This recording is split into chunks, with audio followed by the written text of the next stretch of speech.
তাহলে বেরাদার আমি দোয়া করব।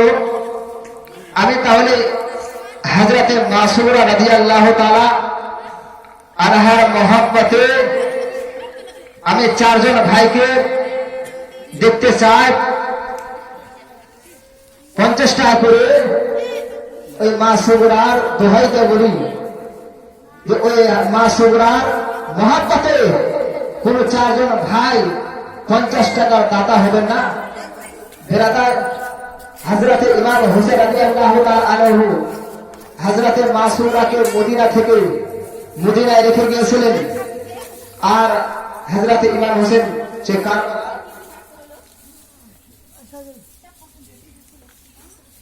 বেরাদার ইসলাম আমার সাহেবের মামা 100 টাকা দান করেছেন। আল্লাহ যেন তোমার দানকে কবুল করে সকল আল্লাহুম্মা আমিন। বেরাদার ইসলাম আরেকজন আমার মামা মনিরউদ্দিন সাহেব 50 টাকা দান করেছেন। আল্লাহ যেন তোমার দানকে কবুল করে সকল আল্লাহুম্মা আমিন। আরেকজন বাবর ভাই আমার 100 টাকা দান করেছেন। হযরতে মাসুরা রাদিয়াল্লাহু তাআলা আনহাকে বেরাদার লক্ষ্য করে তিনাকে কেন্দ্র করে বেরাদার কয়েকজন ভাই বেরাদার দান করেছেন। তো বেরাদার তিনাদের জন্য দোয়া হবে। তো বেরাদার 3 জন হলো নাকি? আর একজন বাকি আছে। আরেকজন আমার ভাবি 100 টাকা দান করেছেন। আল্লাহ যেন তিনার দানকে কবুল করে সকল আল্লাহুম্মা আমিন। বেরাদার আরেকজন আমার বোন বেরাদার 100 টাকা দান করেছেন। আল্লাহ যেন তিনাদের দানকে কবুল করে সকল আল্লাহুম্মা আমিন। তো বেরাদার ইসলাম তাহলে একটা দোয়া হাত তুলুন আল্লাহুম্মা আমিন। اللهم صل على سيدنا سفينا حبيبنا مولانا عليه وسلم صلوا عليه صلاة وسلام عليك يا رسول الله صلاة وسلام عليك يا حبيب الله या इलाही रहम फरमा मुस्तफा के वास्ते या रसूल अल्लाह करम कीजिए खुदा के वास्ते मुश्किल हाल कर शहे मुश्किल कसा के वास्ते करबला ये रब शहीद करबला के वास्ते ओगरा बुरा लागे আমার আম্মা জান 3000 টাকা দান করেছেন। জানেন আল্লাহ এই মুর্দার মুর্দাকে গোসল করার জন্য আল্লাহ যে ঘাটটা হয় আল্লাহ সে ঘাটকে কেন্দ্র করে আল্লাহ 3000 টাকা দান করেছেন। আল্লাহ আল্লাহকে চাই তারপর আল্লাহ তার মনে আশা তার মনে সাজমা তিনার মনের তামান্না তিনার মনের আরজুকে আল্লাহ তুমি পূর্ণ করে দিও। ওগো রব্বুল আলামিন আরেকজন বাবা সাইদুল মামা 500 টাকা দান করেছেন। মনিরউদ্দিন মামা 100 টাকা দান করেছেন। ওগো রব্বুল আলামিন আমার ভাবি 100 টাকা হযরত মাসুরা রাদিয়াল্লাহু তাআলা আনহার মহব্বতে 100 টাকা দান করেছেন। ওগো রব্বুল আলামিন আল্লাহ মে জানে না সে গোদ দশকে নিয়াতে আল্লাহ দান করেছে। আল্লাহ তুমি অন্তরে জানে বলা রব্বুল আলামিন আল্লাহ তুমি তার মনে আশা তার মনে সাজবাকে আল্লাহ তুমি পূর্ণ করে দিও। ওগো রব্বুল আলামিন আমার ভাতিজা নাম সরফরে আল্লাহ রাসে আল্লাহ জান্নাত রাখে ওয়াসিম কি আছে আল্লাহ তুমি ঠিক থাকেন মাওলা। ও রব্বুল আলামিন হযরত মাসুরা রাদিয়াল্লাহু তাআলা আনহার মহব্বতে আল্লাহ তিনার বসুর তিনার বেমার কে আল্লাহ তুমি এই 5 পাঞ্জাব তনে ওসিলে মাওলা তিনার বসুর কি তিনার মারজ কে আল্লাহ তুমি শাফা করে দিও। ওগো রব্বুল আলামিন আরেকজন আমার বোন আল্লাহ 100 টাকা আরেকজন ভাই বাবা ভাই 100 টাকা দান করেছে। আল্লাহ জান্নাত শেখে উদ্দেশ্যে কিরিয়াতে দান করেছে মাওলা। আমি চেয়েছি হযরতে মাসুরা করে দিয়া হযরতে মাসুরার মহব্বতে আল্লাহ কয়েকজন আল্লাহ দান করেছে যা জুড়েছে আল্লাহ আল্লাহ তুমি সকলের দানকে আল্লাহ তুমি পূর্ণ করে নিও। ওগো রব্বুল আলামিন মাওলা গো যারা ইহকাল থেকে পরকাল গমন করেছে মাওলা যায় না তারা সেই কবরের মধ্যে কি অবস্থায় কি হালাত রয়েছে মাওলা।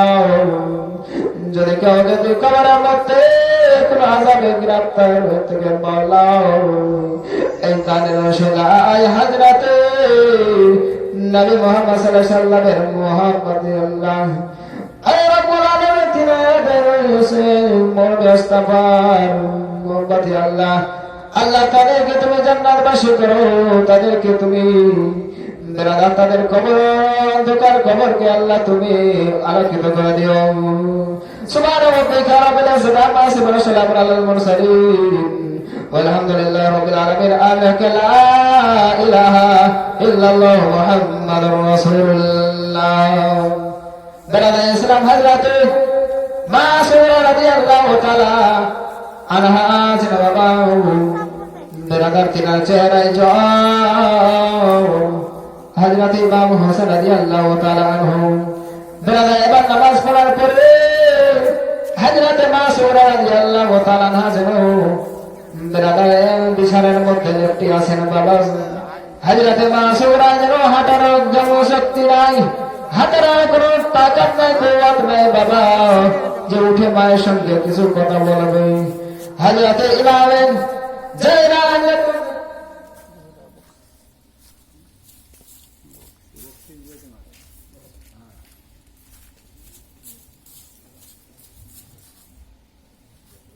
ব্রাদার আমার শুভু মামা এর আগে রাত্রে 100 টাকা বকশিশ দিয়েছিলেন, আজকে আবার 200 টাকা বকশিশ দিয়েছেন। আল্লাহ যেন তেনার হায়াতকে দারাজ করে দেন, সকলে বলে আল্লাহুম্মা আমিন। ব্রাদার হযরত মাসুরা রাদিয়াল্লাহু তাআলা আনহা জমিনের মধ্যে বিছানার মধ্যে যেন বাবা লিপ্টে পড়ে আছেন, আর হযরতে সুগরা যেন কথা বলতে পারে নাই, হাতের ইশারা দিয়ে ডাকেন। হযরত সাইয়্যিদা রাদিয়াল্লাহু তাআলা নাকে ডাকেন, ও ফুফুজান আমি যেন দেখি আপনি নতুন জামা পরিধান করে আছেন। আমার ভাই হযরত আলী আকবর রাদিয়াল্লাহু তাআলা আনহু তিনিও নতুন জামা পরিধান করে আছেন। হযরত আলী আকবর রাদিয়াল্লাহু তাআলা আনহু তিনিও নতুন জামা পরিধান করে আছেন। ও ফুফুজান আপনি কোথায় যাওয়ার জন্য তৈয়ার আছেন? ও ফুফুজান আপনি কোথায় যাবেন? আপনারা নতুন নতুন জামা পরিধান করে আছেন, আমি কোথায় বুঝতে পাই নাই। হযরত যায়নাব বলে আমার ভাতিজা শুনে আমি এখন সকলে কোথায় যাব আমি জানি না, কারণ তোমার আব্বা জান আমাদেরকে কোথায় নিয়ে যাবে আমরা এখন জানি না। হযরত সুগরা রাদিয়াল্লাহু তাআলা আনহা বললেন, ও ফুফুজান তাহলে আমার আব্বা জানকে আমার নিকটে একটু ডাকুন। ব্রাদার হযরত মাসুরা যখন বললেন যায়নাব ভাইকে ডাকলেন, ভাই হোসেনকে। এবার হযরত হোসেন যেন চলে আসলেন, আসার পরে হযরত সুগরা রাদিয়াল্লাহু তাআলা আনহা বলেন, ও আব্বা জান আমার ভাইকে দেখেছি নতুন জামা পরিধান করে আছে, আমার ভাই হযরত আলী আসগর সেও নতুন জামা পরিধান করে আছেন। হযরত ফুফি যায়নাব রাদিয়াল্লাহু তাআলা আনহা তিনিও নতুন জামা পরিধান করে আছেন। ও আব্বা জান বলেন আপনারা কোথায় যাওয়ার জন্য রেডি হয়েছেন আব্বা জান? হযরত হোসেন রাদিয়াল্লাহু তাআলা আনহু বললেন, ও সুগরা শুনো, আজকে আমরা মদিনা থেকে মক্কা চলে যাব রে মাতার জন্য, আমরা সকলে তৈয়ার হয়ে গেছে যেন বলো। হযরত সুগরা রাদিয়াল্লাহু তাআলা বলেন, ও আব্বা জান আপনি হযরত ভাই আলী আকবরকে নিয়ে যাবেন, হযরত আলী আসগরকে নিয়ে যাবেন, যায়নাবও চলে যাবেন, আমি একাই থাকবো মদিনায়। ওগো আব্বা জান আপনি আমাকে কার শহরে নিয়ে যাচ্ছেন? ওগো আব্বা আপনি আমাকে মক্কা নিয়ে চলুন। হযরত সুগরা রাদিয়াল্লাহু তাআলা আনহা বলছেন, আব্বা জান আমাকে আপনি নিয়ে চলুন। ওই সময় হযরত ইমাম হোসেন বলে, ও বেটা সুগরা শুনো, সুগরা তোমার শরীরে খানায় অসুস্থ হয়ে গেছে, এমনকি তোমার শরীরে জ্বর আছে। ও মা সুগরা শুনো শুনো, তুমি যেতে পারবে না, লম্বা শহর রয়েছে, চলতে পারবে না মা, তুমি মদিনায় থেকে যাও। যখন তোমার শরীর যখন সুস্থ হয়ে যাবে, আমি তোমার ভাই হযরতে আলী আকবরকে পাঠিয়ে আমি তোমায় মক্কা নিয়ে চলে যাও। ধরে বলুন হযরতে মাসুরা রাদিয়াল্লাহু তাআলা আব্বা জানের সঙ্গে যাবেন, তার জন্য বলেন ও আব্বা জান দেখেন আমি দাঁড়িয়ে পারছিলাম না, দেখেন আব্বা জান আমি যেরকম দাঁড়িয়ে যাচ্ছি, আব্বা গো আপনি আমাকে মক্কায় নিয়ে চলুন আব্বা, আমি আপনার অনেকে কাজে আসবো। ও আব্বা জান যখন আমার আব্বা জান বেড়াদার রান্না করে দেব, ওই সময় আমি মাসুরা নিজে হাতে আমি বাড়িগুলোকে ঝাড়ু দিয়ে জেনে বলুন ও আব্বা জান আপনি আমাকে নিয়ে শুনে আপনার বাড়িতে কাজ আসবো। ও আব্বা জান যখন মসজিদে আজান দেবে গো আব্বা, আমি আপনার বিদুষকরা আপনার ওজুর পায়টা আমি আপনাকে আগিয়ে দেব, আপনি এদিকে ওজু করবেন আর আমি আপনার মুসাল্লা খানাকে আমি তোমার মেয়ে শুকরা বিছিয়ে দেব। ধরে বলু হযরত শুকরা বাজারের সঙ্গে যাবে, তাই ভাই হযরত ইমাম হোসেনকে বোঝাচ্ছে আব্বা গো আমাকে আগে রেখে যান না আব্বা গো, আমি কার সায়া থাকবো আব্বা, আমি কাউকে দেখতে পাবো না, আমি ভাই হযরত আলী আকবরকে দেখতে পাবো না, আলী আসগরকে দেখতে পাবো না। ও আব্বা জান আমাকে আগে রেখে যায় না আব্বা। ওই সময় হযরত ইমাম হোসেন মাসুরা বলেন ও আব্বা জান দেখেন আমি হাঁটতে পেরে গেছি আব্বা আমাকে নিয়ে চলুন। হযরত শুকরা আব্বা জানের সঙ্গে যাবে, তাই ভাই হযরত শুকরা জোরে বাবা দেখা আব্বা গো দেখো আমি হাঁটতে পেরে গেছি, যেন আমি চলতে পারছি আব্বা গো। হযরত শুকরা জোরে বাবা একটা বাড়িয়েছে, দ্বিতীয় কদম বাড়তে যাবার রাতে শুকরাকে সমস্ত শক্তিকে দিয়ে বেড়া চোখে বেশ হয়ে পড়ে গেলেন। হযরত শুকরা জমিনে বেশ হয়ে পড়ে গেলেন। হযরত ইমাম হোসেন যেন বাবা এবার আসলে পানি ছিটিয়ে পানিকে দম করার পরে হযরত মাসুরা আর চেহারায় যেন বাবা ছিটিয়ে দিলেন, সঙ্গে সঙ্গে বেড়াদার হযরত শুকরা আর যেন হোসে আসলে জোরে বলেন হযরত মাসুরা বলেন ও আব্বা জান আমাকে আপনি মদিনায় রেখেছেন না, যেন না যেন না, আমি আপনার অনেকে কাজে আসবো। ও আব্বা জান আমাকে আপনি মদিনায় রেখেছেন আব্বা। হযরত শুকরা রাদিয়াল্লাহু তাআলা বললেন ও বললেন শোনো শোনো ও আমার মা, ও বেটি শুকরা শোনো তুমি মদিনায় থাকো। এবার হযরত শুকরা রাদিয়াল্লাহু তাআলা আনহাকে যেন বাবা এবার হোসেন রাদিয়াল্লাহু তাআলা আনহু উম্মে সালমাকে ডেকে বললেন ও উম্মে সালমা আমার আম্মা এক রাতে মাসুরাকে তোমার কাছে রেখে গেলাম, আমার ছেলে আমার মেয়ে এক রাতে শুকরাকে তোমার নিকটে রাখবে, তোমার সপে দিয়ে দিলাম। এবার হযরত মাসুরা রাদিয়াল্লাহু তাআলা আনহুকে হযরত ইমাম হোসেন যেন বেরাদার হযরত উম্মে সালমার কাছে রেখে দিলেন। এবার রাখার পরে বেরাদার হযরত ইমাম হোসেন রাদিয়াল্লাহু তাআলা আনহু যারা বাবা মদিনা থেকে মক্কার দিকে রওনা হয়ে গেলেন। জোরে বলো কোথায়? মদিনা থেকে মক্কার দিকে রওনা হয়ে গেলেন। বেরাদার মক্কা যাওয়ার পরে মক্কার গভর্নর ছিল সাইদ বিন আস। সাইদ বিন আস ছিলেন মক্কার গভর্নর। তো বিরাদার মক্কা জিতে নাই, চতুর্দিকে খবর হয়ে গেল যে হযরতে ইমামে হুসাইন রাদিয়াল্লাহু তাআলা আনহু সে মদিনার মায়া মমতা ত্যাগ করে মক্কা শহরে স্থান নিয়েছেন। যিনি বলেন মক্কা শহরে এসেছেন। এবার হযরত ইমাম হুসাইনকে দেখার জন্য অনেক লোক এসেছে। বিরাদার খবর ছড়াতে ছড়াতে এই খবরখানা যেন কুফায় পৌঁছে গেল। জোরে বলেন সুবহানাল্লাহ। এবার কুফার কিছু লোক একখানা চিঠি করল। চিঠির মধ্যে লিখেছিলেন, ও ইমাম হোসেন, আমরা কুফার লোক বলি, আপনি আমাদের কুফা শহরে চলে আসুন। কারণ এই কুফা শহরে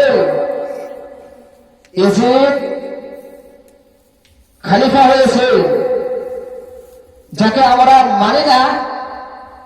যে মানুষটা নামাজ পড়ে না, যে মানুষটা সারা পান করে, ওই ইয়াজিদ খলিফা হয়েছে। ও ইমাম হোসেন, আমরা সকলে আপনার দিবানা, আপনার প্রেমিক, আপনি আর দেরি করেন না, তাড়াতাড়ি করে আমাদের কুফায় চলে আসুন। এইভাবে একখানা নাই ভাই, দুইখানা নাই, কম বেশ 150 খানা চিঠি পাঠিয়েছিল। তো বিরাদাত হযরতে ইমাম হোসেনকে শেষে চিঠি করলো, ওই ইমাম হোসেন, আপনি যদি না আসেন তাহলে কাল কিয়ামতের দিনে যখন তোমার নানা জান জিজ্ঞাসা করবে, ওই কুফার লোকেরা শুনে, তোমরা কেন ইয়াজিদকে খলিফা বলে মেনেছো, কেন ইয়াজিদকে খলিফা বলে মেনেছিলে? তখন ওই সময় আমি বলবো, ওই সময় বলবো কি আপনার নাতিকে, আপনার নাতি হোসেনকে একখানা নাই, দুইখানা নাই, 150 খানা চিঠি পাঠিয়েছিলাম ব্যয় গ্রহণ করার জন্য, কিন্তু আপনার নাতি আসেনি, যার কারণে আমরা ইয়াজিদকে খলিফা বলেছি। তো বিরাদার এই কথা, এই স্বীকারটা তারা না করতে পারে, তার জন্য হযরত ইমাম হোসেন কুফায় যাবে খবর দিয়ে দিলেন। বিরাদার এবার কুফায় যাবেন। এবার সাহাবায়ে কিরাম শুনতে পেলেন যে হযরত ইমাম হোসেন কুফা শহরে যাবে। এবার সাহাবায়ে কিরাম তারা এক জায়গায় হয়ে বলছে, হুজুর আপনি কুফা শহরে যেন না, কারণ কুফার লোকেরা ভালো নাই, কুফার লোকেরা বদমাশ, কুফার লোকেরা মাক্কার, কুফার লোকেরা ধোঁকাবাজি, আপনাকে ডাকবে ধোঁকা দিয়ে, আপনাকে আপনার সঙ্গে প্রেম করবে না, আপনার সঙ্গে মহব্বত করবে না, অথচ আপনি কুফা যেন না। হযরতে ইমাম হোসেন বলছেন, ও ইমাম হোসেন বলছেন, ও আমার সাহাবা শুনো, আজকে যদি আমি না জানি যে তারা আমাকে ধোঁকা দিয়ে ডাকছে, আর আজকে যদি না যায় তাহলে কিয়ামতের দিনে তারা একটা বাহানা করবে যে আমি একখানা নয়, দুইখানা নয়, কম বেশি 150 খানা চিঠি পাঠিয়েছিলাম, আপনার হোসেন আসেনি। তো এই কথাখানা যদি না বলতে পারে, সাহাবায়ে কেরাম বললেন, ও হুজুর আপনি যাবেন ঠিক আছে, তবে আপনার যাওয়ার পূর্বে, আপনার যাওয়ার আগে আপনি একজন নায়েব করে কুফা শহরে পাঠিয়ে দেন। যাওয়ার পরে সেখানকার হালাত, সেখানকার বিরাদার মহব্বত দেখে বিরাদার আপনাকে চিঠি করবে, তারপরে আপনি যাবেন। আপনি যাওয়ার পূর্বে একজন খলিফা, একজন নায়েব করে পাঠিয়ে দেন। এবার হযরতে ইমাম হোসেন বললেন, তাহলে আমার নায়েব কি হবে? বিরাদার লটারি করা হলো। লটারির মাধ্যমে হযরতে বিরাদার মুসলিম বিন আকিলের নাম জুড়ে বলুন সুবহানাল্লাহ। এবার হযরতে মুসলিম বিন আকিল, তিনার লটারির মধ্যে তিনার নাম উঠল হযরতে মুসলিম বিন আকিল। এবার সকালে ফজর নামাজ পড়ার পরে কুফা শহরের দিকে চলে যাবেন। বেরাদা ইসলাম মহাজয় সাহাবায়ে কিরাম, হযরতে ইমাম হোসেন রাদিয়াল্লাহু তাআলা আনহু বলেন, ও ভাই মুসলিম বিন আকিল শুনো, তুমি আমার নয় ভয়া কুফা যাবে। বেরাদার এবার হযরতে মুসলিম বিন আকিল এবার বলে দিল, এবার সকালে ফজর নামাজ পড়লো, পড়ার পরে বেরাদার কুফার দিকে রওনা হবে, ঘোড়া সাজিয়ে দিয়েছেন। বেরাদার হাতে বেরাদার তরবাল না, হাতে তরবাল নাই বাবার হাতে বেরাদার হাজরাতে, ঘোড়ার উপরে হাজরাতে বেরাদার হাজরাতে মুসলিম বিন আকিল রাদিয়াল্লাহু তাআলা আনহু ঘোড়ার উপরে বসেছেন, কুফা যাবে তাই। এবার তিনার ছেলে মোহাম্মদ বিরাদার মোহাম্মদ ইব্রাহিম বাবা চলে আসলেন। আসার পরে বলছেন, ও আব্বাজান আপনি কোথায় যাবেন বলুন। হযরতে মুসলিম বিন আকিল বলে, ও বেটা ইব্রাহিম, ও বেটা মোহাম্মদ ইব্রাহিম শোনো, আমি আজকে বেরাদার কুফা শহরে চলে যাব, কুফা শহরে যাচ্ছি না।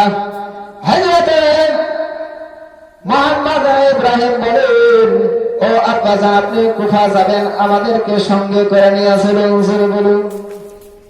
হযরতে মোহাম্মদ ইব্রাহিম বলে, আব্বাজান আমাকে আপনি নিয়ে আসলেন।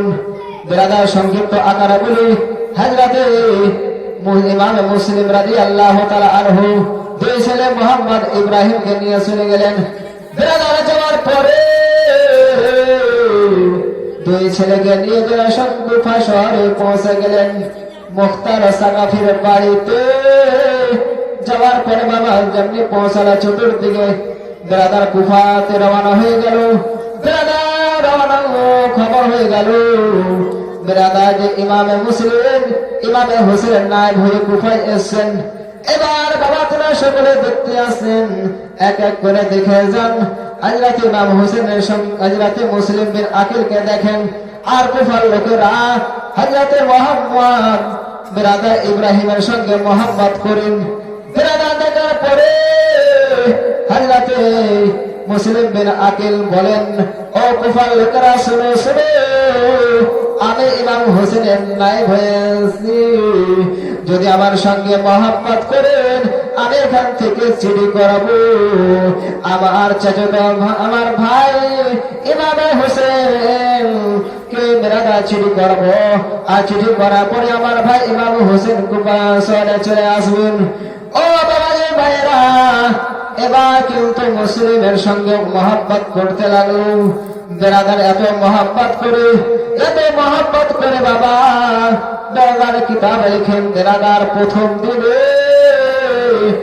একজন নাই দুইজন নাই বাবা, প্রথম দিনে বাবা পায় 12,000 ইমাম হোসেনের হাতে হাত রেখে ইমাম মুসলিমের হাতে হাত রেখে ইমাম